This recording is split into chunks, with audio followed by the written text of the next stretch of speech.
네, 이 시간에는 하나님만이 나의 상급이라는 제목을 가지고 함께 말씀 나누도록 하겠습니다. 믿는 사람들 중에 많은 생각들이 뭐냐면 믿음대로 살면 손해본다라는 생각이에요. 믿음대로 살면 손해본다. 일부러 손해를 감수하는 그런 삶은 바보 같은 삶이 아닌가라는 생각을 해봅니다. 그래서 어쩌면 많은 사람들이 신자 되는 것을 그렇게 두려워하고 있는지 모르겠어요. 교회 다니면 뭐 해야 되는 거 아니에요? 교회 다니면 뭐 해야 되는 것 아니에요? 이런 남들이 볼 때는 그게 손해보는 것 같은 행동인 것이죠. 그래서 사실 신자들도 이런 두려움 가운데 있고 삶의 이러한 문제들에 직면했을 때 서로가 묵인하면서 어느 정도는 하나님께서 기뻐하시지 않는 그런 모습들, 아니 더 직설적으로 표현하면 죄악된 모습들을 그렇게 가지고 살아가고 있는지 모르겠습니다. 하나님의 공의도 아니고 하나님 나라를 위한 일도 아니고 또 우리 이웃을 살리는 일도 아니고 그저 나 혼자 살자고 나 혼자 편하자고 선택했던 많은 일들, 그리고 교회 안에서 너도 죄인이고 나도 죄인이니까 서로 참고 눈 감아주고 넘어가자 이러면서 우리가 살아왔던 일들이죠. 그 일 안 하면 너 패배하는 거야. 그 일 안 하면 너 도태되는 거야. 이런 식으로 세상은 우리에게 얘기하고 있고, 그래서 내 한 몸 살기도 벅찬 세상에 우리는 그런 세상의 소리에 귀를 기울이면서 따라가는 그런 모습들이 아닌가. 그래서 오히려 우리들도 이런 생각을 하고 사는지 모르겠어요. 현명한 삶은 그렇게 톡불장군처럼 믿음 하는 삶이 아니야. 적당하게 세상과 버무려져서 사는 거야. 우리가 사는 세상이 그런 거니까 라고 우리들은 얘기하고 오히려 그러한 삶을 더 지적이라고 얘기를 하죠. 과거 우리 믿음의 선배들은 믿음만을 얘기했어요. 믿으면 하나님께서 복 주실 거야. 믿으면 하나님께서 복 주실 거야. 그런데 요즘 세련된 복음들이 많이 전파되고 있죠. 세상과 많이 타협해가지고 성도들의 상황도 좀 이해해주고 내 인기도 좀 떨어지지 않게 얘기할 만한 그런 수준의 아주 적당한 수준의 복음을 우리는 전하고 그것이 마치 하나님의 말씀이냐 살아가고 있습니다. 믿음대로 살면 손해봐. 이것이 이 시대를 살아가는 신자들의 생각이 아닐까 생각되고요. 그 다음에 너 믿음대로 살면 너 바보 취급받는다. 이런 생각들을 가지고 살게 하는 그런 요즘이 아닌가라는 생각을 해봅니다. 오늘 믿음의 조상 아브라함에 대한 이야기를 우리 함께 나눠보려고 해요. 그런데 아브라함이 왜 믿음의 조상일까를 생각해 보면 당연히 하나님께서 구체적인 구원의 역사를 시작하실 때 아브라함을 가장 먼저 부르셨기 때문에 믿음의 조상입니다. 그러면 이 믿음의 조상 아브라함의 삶에 하나님께서 담아놓으실 그 메시지는 뭘까를 우리가 고민을 해봐야 돼요. 믿음의 조상, 모두가 다 아브라함을 바라볼 텐데 그러면 아브라함의 삶에서 하나님께서 우리에게 명확하게 주시는 교훈이 있어야 되는 거죠. 그 교훈은 뭡니까? 당연히 믿는 자들이 어떻게 복을 받고 살아가는지를 하나님은 아브라함의 삶을 통해서 우리에게 명확히 계시해 주고 싶으셨을 거예요. 왜냐하면 믿음의 조상이니까. 어떻게 믿음대로 살아요? 믿음대로 살면 어떻게 우리가 좋아요? 라는 얘기를 할 때 아브라함을 봐라고 하나님은 얘기하고 싶으셨을 거니까.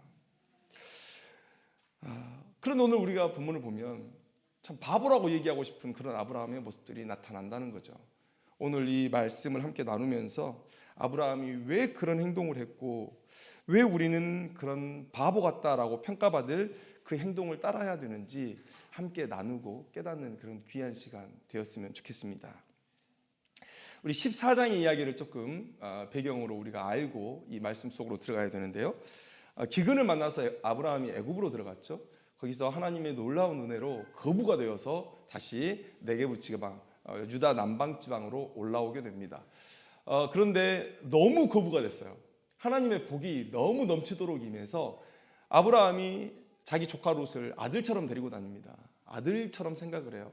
그런데 둘이 함께 있을 수 없었어요. 여러분, 목자들이죠. 목자들이기 때문에 땅이 중요합니다. 목초지가 중요합니다. 그 좁은 땅에 그 많은 목자들과 그 많은 양과 염소들이 함께 지낼 수 있는 것은 아니에요. 그러니까 현명한 판단으로 그들이 이제 흩어지자라고 얘기를 한 것이죠. 그렇게 해서 이제 롯이 먼저 방향을 정합니다. 그래서 소돔이라는 방향을 정하고 나아가요. 계속해서 소돔 가까이로 나아가고 아브라함은 하나님께서 약속해 주신 그 땅 가나안에 계속 남습니다. 그런데 얼마 지나지 않아서 소돔 땅에 전쟁이 일어나게 돼요. 뭐 소돔 땅이라고 해봤자 이 헤브론에서 뭐 아브라함이 머무는 곳에서 얼마 멀지 않으니까 아마 그 지역이 전쟁에 휘말렸다고 보는 게 맞을 겁니다. 무슨 전쟁이었냐면 소돔왕과 작은 그 5개의 나라가 엘람 왕 그돌라오멜이라는 큰 나라를 12년 동안을 섬겨왔었어요. 그런데 이제 자신들이 좀 자신감이 생겼나 봐요. 그래서 이제 그 그돌라오멜을 배반하고 자기들끼리 살 국리를 하게 된 거죠. 당연히 그돌라오멜은 이 소돔과 그 여러 지역을 정벌해야 되겠다 생각을 하고 연합군을 만들어서 내려왔습니다. 그리고 그들이 승리했어요. 소돔 왕과 그 무리가 패배했습니다. 그런데 롯이 어디에 있다고 했습니까? 소돔 지역에 있었어요. 그 전쟁에 휘말렸고 자신도 잡혀가고 자신의 모든 가족들, 가솔들 다 잡혀가고 자신의 재산도 전부 다 전리품으로 뺏기는 그런 상황이 됐다는 것이죠. 어떤 사람이 와서 아브라함에게 소돔에 이런 일이 일어났고 당신의 조카 롯도 이렇게 잡혀갔습니다라는 얘기를 전해줬어요. 아브라함은 자기 자식 같던 롯이 잡혀가는 것을 그대로 두고 볼 수만은 없었죠. 그래서 아브라함은 자기 집에서 길리운 자 318명 그리고 또 아넬, 에스골, 마므레의 가솔들과 함께 이 롯을 구출하러 갑니다. 그래서 완전히 엄청난 승리를 거둬요. 우리가 조금 이따 14장 14절인가요? 14절, 15절 그리고 16절까지 말씀을 보면 막 쫓아가서 죽일 정도로 아주 완벽한 승리를 거두고 돌아오게 되죠. 롯도 살리고 가족과 모든 재산도 다 돌려놓는 그런 역사를 이룹니다. 하나님의 은혜였죠. 그런데 전쟁에서 승리하고 돌아올 때 이미 패배했는데 숨어있던 이 소돔 왕 베라가 아브라함 앞에 나타나요. 아브라함 앞에 나타나서 이렇게 얘기합니다. 사람은 내게 보내고 물품은 네가 가져라. 이렇게 얘기를 하는 거예요. 여러분 이 얘기를 들었을 때 상당히 불편합니다. 이렇게 무례한 말이 있나? 전쟁은 아브라함이 이긴 거예요. 전쟁은 아브라함이 이겼고 아브라함이 모든 전리품을 가져도 사실 문제될 게 없습니다. 당연한 거죠. 그런데 아브라함이 그렇게 할 수 없었어요. 그 힌트가 어디에 나오냐면 14장 13절 말씀을 보시면 이렇게 기록하고 있습니다. 도망한 자가 와서 히브리 사람 아브라함에게 이렇게 얘기하고 있어요. 히브리 사람. 히브리가 무슨 뜻이냐? 우리가 유대인들을 히브리인이라고 성경이 얘기를 하고 있고 또 신약성서에 가면 유대인들을 히브리인이라 해서 히브리서 이렇게 유대인들을 대상으로 한 성경을 히브리서라고 이름을 짓는데 그러면 히브리의 뜻이 뭐냐라는 거예요. 그것은 곧 건너온 자 이런 뜻입니다. 원래 거기 거주했던 자가 아니고 어느 지역에서 그 지역으로 건너온 자. 그러니까 이방인이라는 이름이 그 안에 담겨 있어요. 그러면 이때 당시 아브라함이 그런 대접을 받았던 거죠. 그러니까 이 소돔 왕 베라가 생각했을 때 이 아브라함은요. 그곳에 아직 그만한 세력도 없고 그만한 인기도 없고 여러분 같은 부족이어야 좀 인기도 없는 것 아니겠습니까? 근데 이방인에게 누가 우리의 왕이 되달라고 하겠어요. 그러니까 그런 상황들을 알고 이 소돔 왕 베라가 약간 깔보듯이 얘기한 게 아닌가라는 생각이 들어요. 왕국을 세우려면 당연히 백성이 중요한 거죠. 그래서 백성은 내가 취하겠다. 그런데 전쟁에 이긴 게 아브라함이니까 그것조차 뺏을 수 없어서 물품은 네가 가져가라. 이렇게 얘기를 하는 상황인 것이죠. 그런데 아브라함의 반응이 매우 놀랍습니다. 아브라함의 반응이 매우 놀라워요. 아니 사람도 내 거야 라고 따져도 시원찮은데 그런데 주겠다는 물품조차도 포기해버려요.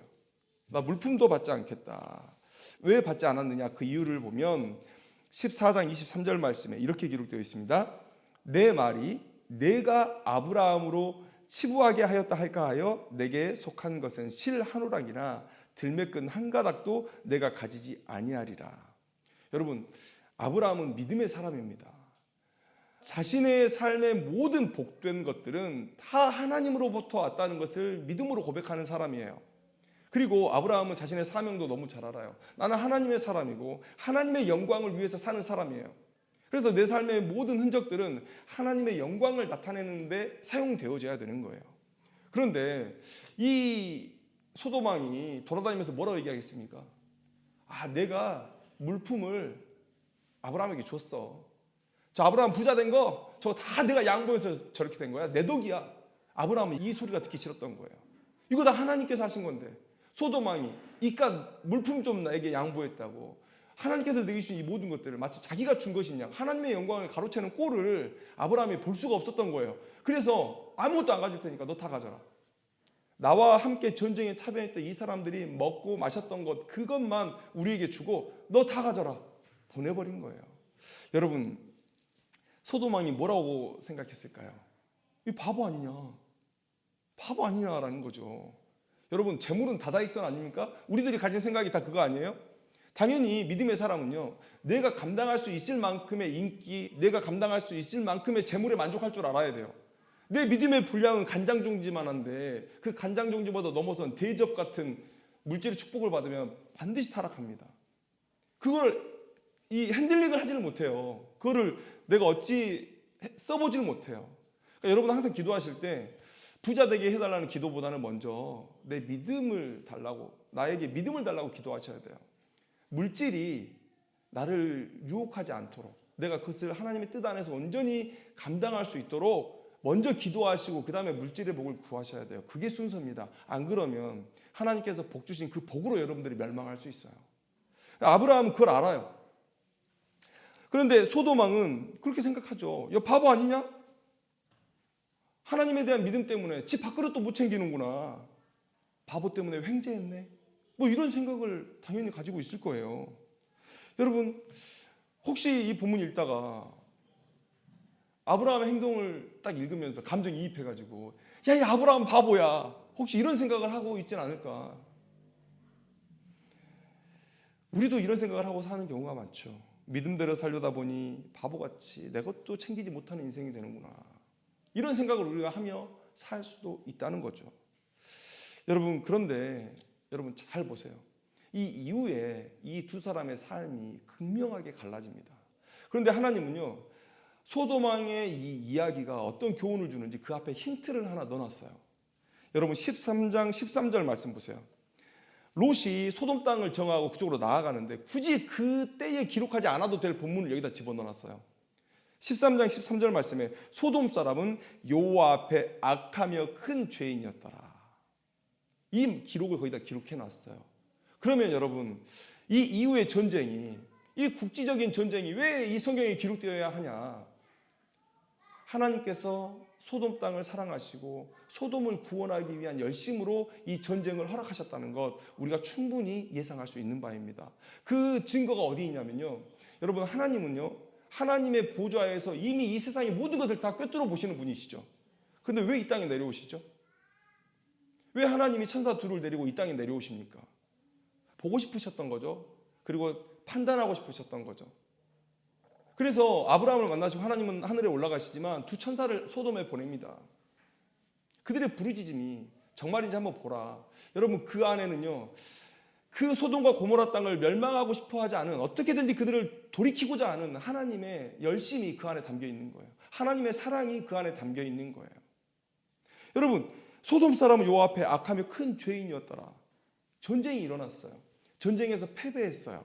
그리고 그들은 그 상황 속에서 깨달음을 얻어야 됩니다. 깨달음을 얻어야 되죠. 여러분 멜기세덱이 여기 왜 나오죠? 11조 내라고? 그것도 맞죠. 그런데 여러분 멜기세덱이 여기서 어떤 역할을 하고 있는지를 보세요. 아브라함이 전쟁을 마치고 돌아오는데 소돔 왕 베라가 나아가고 그 자리에 함께 멜기세덱이 나옵니다. 그리고 멜기세덱이 아브라함에게 무슨 말을 합니까? 창세기 14장 18절 19절 말씀을 보세요. 살렘 왕 멜기세덱이 떡과 포도주를 가지고 나왔으니 그는 지극히 높으신 하나님의 제사장이었더라. 그가 아브라함에게 축복하여 이르되 천지의 주제이시오 지극히 높으신 하나님이여 아브라함에게 복을 주옵소서. 여러분 천지의 주제, 이 천하 만물의 소유권을 가지신 하나님께서, 이 세상의 모든 권력을 자기의 힘으로 부리시는 하나님께서 오늘 아브라함의 승리를 책임져 주셨다는 것을 멜기세덱이 자기의 입으로 말하고 있고, 그것을 옆에서 소돔 왕 베라가 듣고 있는 거죠. 여러분 소돔이 악했더라. 그리고 전쟁이 일어났어요. 그리고 전쟁 끝나고 돌아오는 아브라함의 행렬에 소돔 왕이 있는 그곳에 하나님께서 멜기세덱을 보내셨어요. 그리고 소돔을 멸망시키기 싫으셔서 하나님께서 내려오시고 천사들을 내려오시고 직접 천사들을 그 자리까지 보내셔서 그 상황을 파악하게 하셨어요. 여러분 이 모든 과정이 한 가지 목적을 드러내고 있지 않습니까? 인류를 구원하겠다는 하나님의 그 큰 사랑. 그래서 계속해서 소돔 왕에게 지금 회개할 기회를 주고 있는 거예요. 기회를 주고 있는 거예요. 너는 졌지만 아브라함은 승리했다는 거예요. 너희들의 5나라의 연합군도 패배한 그 싸움을 그냥 가솔들 내리고 나갔는데 아브라함이 이겼다는 거예요. 엄청난 승리를 거뒀다는 거예요. 이 승리가 누구로부터 기인하느냐? 여러분, 그때 당시의 싸움은 신들의 싸움이었습니다. 그래서 여러분, 더 강한 나라가 침범해 오고 내가 그 나라에 패배하잖아요. 그러면 그 나라가 이 나라에 자기의 신앙을 강요하는 경우도 있었고요. 아니, 자발적으로 더 강한 나라의 신을 나의 신으로 받아들이는 일이 아주 흔했단 말이에요. 하나님께서 지금 전쟁 가운데 지금 그 시대의 배경 속에서 역사하고 계시잖아요. 하나님께서 아브라함을 통해서 전쟁에서 승리하게 하셨어요. 말도 안 되는 승리예요. 근데 그 소돔 왕이 그걸 봤어요. 나는 패배했는데 저 강력한 저 나라를 이긴, 저 연합군을 이긴 이 아브라함은 도대체 뭐냐? 누가 아브라함을 돕고 있는 것이냐? 어떤 신이냐? 그런 관심을 가졌다면 돌아서야죠. 기회를 줬는데. 근데 지금 소돔 왕 베라는 뭐만 챙기고 돌아갔습니까? 바로 앞에 복음이 있어요. 바로 앞에 복음이 있는데 그걸 포기하고 사람과 재물을 지고 저 바보 봐라 바보 봐라 하면서 아브라함 조롱하고 돌아서 버린 거예요. 이게 소돔 왕 베라가 한 짓입니다. 이게 소돔 왕 베라가 한 짓이에요. 여러분, 우리도 이런 결정들을 많이 하지 않습니까? 복음 앞에서 세상 것을 취하고 돌아서요. 그리고 나서 참 답답하게도 믿음을 위해서 헌신한 많은 사람들, 여러분, 바울이 얘기하죠. 스스로 고자가 되는 자도 있다고. 고자 아닌데 스스로 고자가 돼요. 바울이 그런 사람이었습니다. 혼인하지 않고 복음을 위해서 나 고자야라고 생각하고 그냥 살아가는 사람이에요. 근데 그렇게 이 세상의 것을 내려놓고 주께 헌신한 사람을 조롱해요. 자기가 그런 하나님께서 기뻐하시지 않는 선택을 한 것에 더 넘어서서 그렇게 선택하고 하나님의 영광 위에 달려가는 사람을 오늘 소돔 베라처럼 비난하고 조롱하고 그리고 멸시하고 어리석다 말하고. 여러분, 우리도 이런 선택들을 많이 하죠. 당장 눈앞에 보이는 것들. 여러분, 소돔 베라가 자기의 지위를 어떻게 포기합니까? 내 권력을 어떻게 포기합니까? 내 재물을 어떻게 포기합니까? 내 나라를 어떻게 포기합니까? 무엇 하나 다 중요한 것들이에요. 그렇죠? 그런데 복음보다 중요할 수는 없습니다. 하나님의 명령보다, 하나님께서 우리에게 주신 축복보다 중요한 것은 없습니다. 여러분, 얼마 후에 소돔이 어떻게 돼요? 어떻게 돼요? 회개의 기회를 놓치고 멸망으로 나아갔죠. 하나님께서 멸망시키고 싶지 않으셨지만, 그래서 직접 내려오셔서 그 상황을 보기를 원하셨지만 봤는데 어떻게 됐습니까? 돌이킬 수 없을 정도로 패역한 그들의 모습을 보는 거예요. 그런데 여러분, 아브라함은 어떻게 됐습니까? 아브라함은 그거 포기하고 굶어 죽었습니까? 아니면 가난했습니까? 아니요.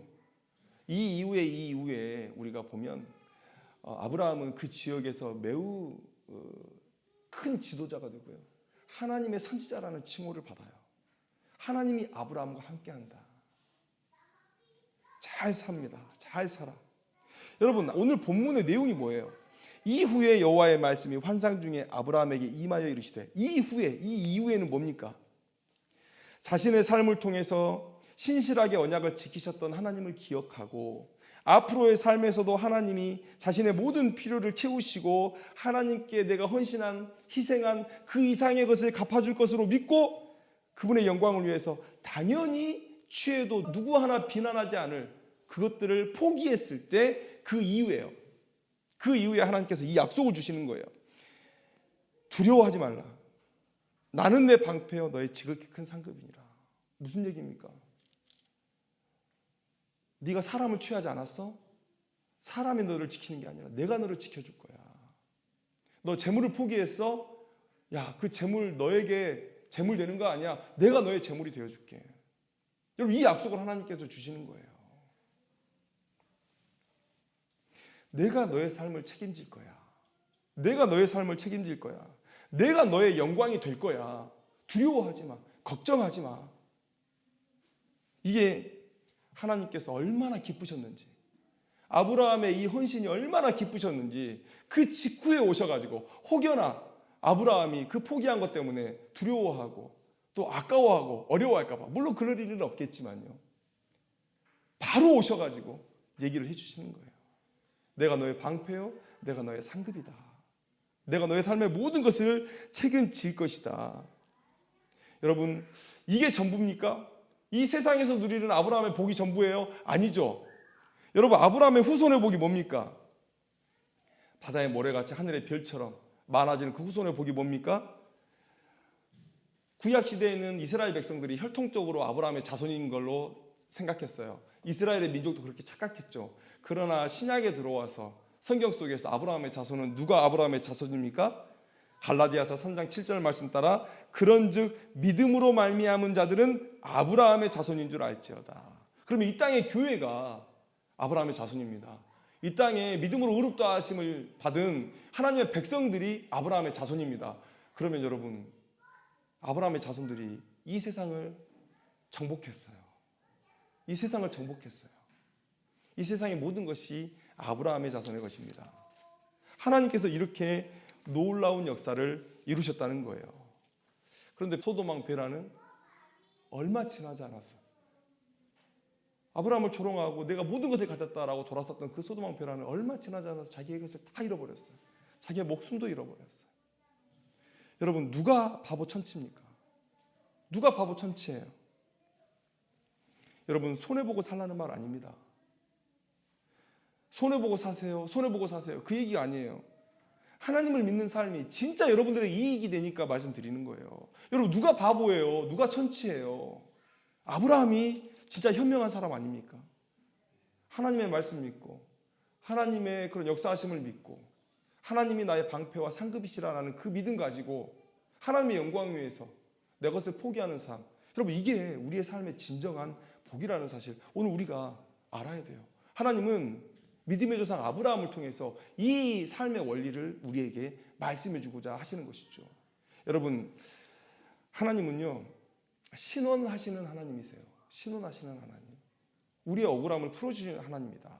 여러분, 우리가 하나님의 성품 중에 두 가지를 꼭 기억하셔야 되는데 바로 사랑과 공의의 성품입니다. 우리가 이중 예정이라고 조금 어렵게 얘기하지만 어떤 사람은 하나님께서 구원받을 자로 선택하시고 어떤 자는 지옥에 떨어질 자로 유기하시고 이걸 이중 예정이라고 그래요. 그런데 이 이중 예정에 하나님의 이 두 가지 성품이 정확히 나타나 있습니다.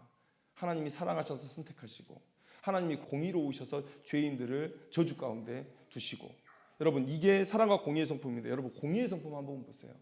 다윗의 이야기를 보면요, 아주 속이 시원한 이야기가 담겨 있습니다. 뭡니까? 압살롬이 반역을 해서 다윗이 이제 궁을 내버려두고 쫓겨갑니다. 그런데 그때 사울 가문의 시므이라는 자가 나타나갖고 다윗을 조롱하고 비난하기 시작해요. 하나님은 이미 다윗에게 이 왕조를 주셨습니다. 사울은 하나님 앞에 불순종했기 때문에 이 나라는 이제 다윗의 나라예요. 그런데 그들은 여전히 사울 왕조를 다윗이 끝냈다. 그래서 다윗을 미워하고 사울 왕조의 복권을 아마 꿈꾸는 세력들이 그 안에 있었을 거예요. 그러나 다윗이 너무 권세가 강력했기 때문에 아마 드러내지는 못하고 있었을 때, 물론 압살롬도 다윗의 아들이에요. 그러나 사울 왕조를 끝냈다는 이 다윗에 대한 반감은 꽤 컸을 거라는 생각이 들어요. 그러니까 사울의 친족이었던 이 시므이가 피난가는 다윗의 행렬을 쫓아가면서 다윗을 조롱합니다. 그러니까 그 모습을 보고 다윗의 충신이었던 스루야의 아들 아비새가 왕이시여 명령만 내리시면 저는 당장 죽이겠습니다라고 얘기를 해요. 다윗이 참으라 그래요. 다윗이 참으라. 그리고 떠나갑니다. 그런데 곧 압살롬의 그런 반역이 평정이 되고 다윗 왕이 다시 궁으로 돌아오게 될 때 참 간신들은 이래요. 간신들은 되게 사울을 생각하고 사울 왕조를 기다렸다면 목숨이라도 걸어야 되는데 꼭 이런 간신들은 여기부터 저기부터 다 하거든요. 이 시므이가 급하게 다윗 앞에 달려옵니다. 달려와요. 그리고 뭐라 합니까? 내 주여 원하건대 내게 죄를 돌리지 마옵소서. 내 주 왕께서 예루살렘에서 나오시던 날에 종의 패역한 일을 기억하지 마시오며 왕의 마음에 두지 마옵소서. 여러분, 이때 이 시므이가 1000명을 끌고 왔다 그래요. 베냐민 지파 사람들 1000명을 끌고 옵니다. 자기의 세력도 좀 과시하고 용서를 좀 구하겠다라는 그런 마음으로 아주 열심을 보이죠. 이때도 스루야의 아들 아비새가 왕이시여 명령만 하면 저놈 제가 죽이겠습니다라고 얘기하거든요. 근데 다윗이 참으라 그래요. 다윗도 사실은 별로 힘이 없죠. 이 상황에서 이제 반역이 막 끝나고 나라를 추스려야 될 때에 저 시므이 죽여 그러면 지금 1000명을 끌고 왔잖아요. 사울 가문에서는 어느 정도, 베냐민 지파 안에서는 어느 정도 인정을 받는 사람이라는 거예요. 그런데 베냐민 지파를 적으로 돌릴 수는 없죠. 그러니까 다윗이 죽이고 싶은 마음은 아마 굴뚝 같았을 거예요. 그런데 쫓겨나가는 마당에 혹은 돌아오는 와중에 나라를 다시 한번 추스려야 되는 그 와중에 죽일 수는 없었을 거예요. 그런데 다윗이 죽기 전에 솔로몬에게 유언을 합니다. 내가 압살롬에게 쫓기던 때에 시므이에게 당했던 모욕을 잊지 말아라. 그러니까 이 솔로몬이 시므이에게 경고를 합니다. 아버지의 유언이니까 지켜야 되잖아요. 근데 아버지가 아버지 손으로 죽이지 않겠다고 약속을 해줬기 때문에 자기에게 온 거예요. 그러니까 시므이에게 얘기합니다. 내가 널 죽여야 되는데 그냥 죽이진 않을 거야.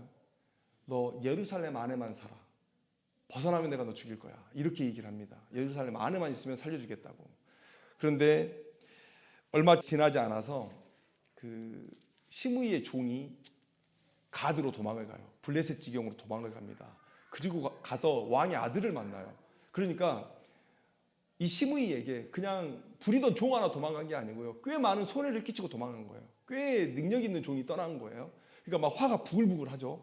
그런데 누군가 와서 시므이의 종이 가드에 있다는 걸 알려줘요. 그래서 그 종을 잡으러 나갑니다. 나가고 나서 누군가가 또 와서 솔로몬에게 얘기를 해주죠. 저는요 여기서 이름을 알 수 없는 그 누군가에 주목하고 싶어요. 누군가 와서 얘기해주고 누군가 와서 알려주고, 그러니까 누군가 와서 시므이에게 알려주고 또 누군가 와서 솔로몬에게 알려주고, 저는 그 이야기가 하나님의 역사라고 생각해요. 다윗의 억울함을 신원해 주시길 원하셨던 하나님의 섬세한 손길이 그 안에 있는 거예요. 여러분 다윗 억울했죠. 분했죠. 나는 하나님의 뜻을 쫓아서 행했던 것 뿐인데 지금 내가 당하는 고난은 내가 당할 고난이 아닌 거예요. 시므이가 나를 조롱하는 건 내가 당할 조롱이 아닌 거예요. 왜냐하면 하나님께서 사울의 불순종 때문에 내게 순종하는 내게 왕위를 줬기 때문에 다윗이 당할 고난이 아닌 거예요. 그런데 상황이 여의치 않아서 그냥 넘어갈 수밖에 없었던 그 상황. 그러나 하나님은 자기 백성의 또 자기 사명자의 억울함을 다 기억하시고 결국은 갚아주십니다. 결국은 죽여요. 여러분, 하나님의 공의는 이런 겁니다. 여러분들이 세상 속에서 당했던 그런 멸시와 조롱, 모욕들 하나님께서 하나도 빠뜨리지 않고 다 갚아주셔요. 이게 하나님의 공의예요. 이게 하나님의 공의예요. 그렇다면 여러분, 오늘 우리가 어떤 모습으로 이 세상을 살아가야 되느냐? 여러분, 아브라함에게 이런 믿음이 없었겠습니까? 내가 하나님 앞에 이 작은 것 포기하는 것, 하나님께서 내게 10,000배, 10,000배 내게 갚아주실 것이라는 믿음이 없었겠어요? 갚아주시는 하나님.